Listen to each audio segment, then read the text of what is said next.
Brian. Pak, tanggapi PK Jessica Wongso yang sedang dipersiapkan. Terus? Ya, tapi kan katanya kan itu nggak boleh lagi diupayakan aja gitu. Bebas bersyarat. Bebas bersyarat. Baik, terima kasih untuk rekan-rekan media. Selamat siang.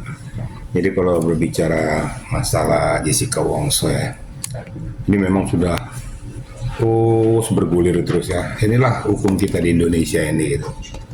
Nah kalau kita lihat dia bebas bersyarat itu memang sudah ketentuan undang-undang ya. Lapas itu bisa saja memberikan bebas bersyarat dengan ada beberapa kriteria gitu ya. Satu, dapat dipertanggungjawabkan, kemudian wajib lapor, kemudian buat surat pernyataan dia tidak akan mungkin melarikan diri dalam proses bebas bersyarat. Kemudian yang saya dengar juga bahwa pengacaranya Pak Oto mau mengajukan PK kembali. Ya inilah hukum di Indonesia ini. Jadi pengajuan PK itu bisa lebih dari sekali. PK di atas PK, PK di atas PK lagi. Nah ini kalau menurut hemat saya perlu juga pengaturan tentang masalah revisi tentang penggunaan PK. Nanti kalau nggak seandainya PK terus dilakukan dengan novum, PK novum nggak akan ada selesainya gitu loh. Tapi namun demikian, itu kan hak daripada Jessica dan Oto ini kan haknya kan dilindungi undang-undang. Menurut saya itu ya sah-sah saja.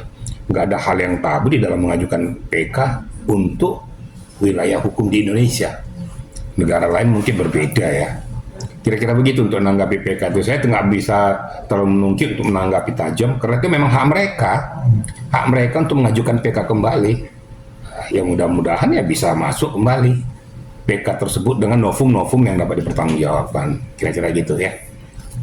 Soal itu Pak, yang kan Jessica itu vonis 20 tahun, tapi kan akhirnya cuma kena 8 tahun setengah.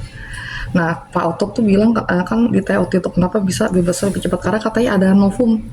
Jadi novumnya waktu itu disembunyikan gitu.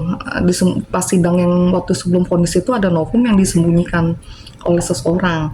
Nah, tapi setelah itu novumnya ditemukan gitu, baru akhirnya bisa bebas. Seperti itu Pak. Oh, mungkin nggak begitu loh ya. Namanya bebas bersyarat tuh nggak ada berdasarkan novum. Ini tolong dibeda-bedakan, dipilah-pilah tentang ketentuan undang-undang. Novum itu berlaku di persidangan. Novum tidak pernah berlaku di dalam hal dia sedang berada di lapas dan lain sebagainya dengan beberapa kriteria itu.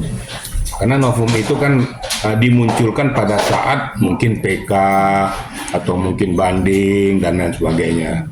Jadi bukan di dalam bebas bersyarat itu. Ya menurut hemat saya bukan begitu hukumnya, gitu ya. Oke Pak Dian, langkah yang diambil Jessica untuk melakukan PK itu dikatakan langkah yang cukup benar nggak? Saya udah katakan tadi, seseorang yang sudah melakukan proses pidana itu mempunyai hak. Ya, kalau dibilang benar ya dia benar saja, memang dilindungi undang-undang kok. Undang-undang mengamanatkan bisa mengajukan PK kembali, mengajukan PK. Makanya PK di atas PK saya bilang kan. Nah, nanti ada novum baru lagi, ajukan PK lagi. Tinggal tergantung sistem peradilannya nanti. Apa hakimnya itu menerima PK-nya atau gimana itu nanti. Tapi kalau dikatakan bisa mengajukan, bisa. Oto bisa mengajukannya, Jessica bisa memohonkan tuh dengan novum-novum yang muncul yang baru ya, jangan novum itu ya itu aja gitu loh. Sehingga hakim kan akan melihat loh ini novumnya mana. Untuk persyaratan mengajukan PK itu harus berbeda novumnya dengan konstruksi peristiwa yang terjadi gitu loh. Untuk menguatkan bahwa memang betul Jessica tidak melakukan perbuatan tindak pidana itu. Kira-kira begitu ya.